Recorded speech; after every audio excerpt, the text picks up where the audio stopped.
अजित पवार यांची भेट घेण्यासाठी रायगड जिल्ह्यातील शिवसेनेचे 3 आमदार मंत्रालयात पोहोचलेले आहेत। रायगड जिल्हा पालकमंत्री पदाचा वाद सुरू असतानाच रायगड जिल्ह्यातील शिवसेनेचे हे 3 आमदार मंत्री भरतशेठ गोगावले यांच्यासोबत उपमुख्यमंत्री अजित पवार यांची भेट घेण्याकरता मंत्रालयात पोहोचलेत। शिवसेना आमदार महेंद्र थोरवे, महेंद्र दळवी आणि रोजगार हमी योजना मंत्री भरतशेठ गोगावले मंत्रालयात दाखल झाले। जे झालंय ते झालंय, आता जे काय होईल ते पण चांगलं होईल आणि आता 2 दिवसामध्ये त्याचा निर्णय होईल। तुम्ही कोणी काळजी करू नका। 2 दिवसात कुठला निर्णय होणार आहे? साहेब 2 दिवसात कुठला निर्णय होणार तेवढं सांगतो। चांगला निर्णय होणार या महाराष्ट्राच्या हिताचा। आता तुम्हाला सांगत नाही, जर आम्हाला वरिष्ठांशी चर्चा करू। राज्यात महायुतीचं सरकार असलं तरी महायुतीमधील अनेक नेते एकमेकांवर कुरघोडी करताना दिसत आहेत। नाशिक आणि पालघरच्या पालकमंत्री पदावरून भाजप आणि शिवसेना यांच्यात वाद सुरू आहेत आणि त्यातच आता भारतीय जनता पक्षाचे ज्येष्ठ नेते गणेश नाईक यांनी ठाण्यात जनता दरबार घेणार असल्याची घोषणा केली। मी पालघर जिल्ह्याचा पालकमंत्री असलो तरी ठाण्यामध्ये दर 2 महिन्यांनी जनता दरबार आयोजित करणार असल्याचं गणेश नाईकांनी जाहीर केलंय।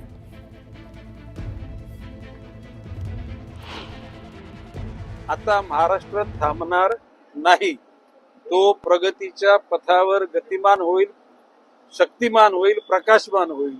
आणि अशा करता त्या ठिकाणी तर मी पालघर जिल्ह्याचा पालकमंत्री आहे, दर 2-1 महिन्यांनी तिथे जनता दरबार लावणार आहे।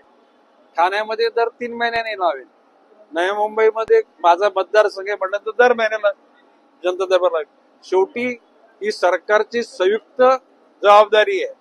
या ठिकाणी कोण मोठा कोण छोटा हा प्रश्न इथं नाही। भारतीय जनता पक्ष, एकनाथजी शिंदेची शिवसेना आणि अजित पवारांची राष्ट्रवादी पक्ष या तिन्ही शक्तींच्या माध्यमातून जनतेला भविष्यकाल उज्ज्वल करण्यासाठी आम्ही सगळे झटणार आहोत। गणेश नाईकांच्या वक्तव्यावर उबाटा गटाचे खासदार संजय राऊतांनी प्रतिक्रिया दिली आहे, ऐकूयात। त्यात चुकीचं काय आहे? गणेश नाईक हे एकनाथ शिंदे यांना वरिष्ठ आहेत, सिनियर आहेत। शिवसेनेमध्ये असतानाही गणेश नाईक जेव्हा मंत्री होते शिवसेनेच्या मंत्रिमंडळात, तेव्हा एकनाथ शिंदे कुठेच नव्हते। राजकीय दृष्ट्या ते आज गणेश नाईक कोणत्या पक्षात आहेत हे विषय सोडा,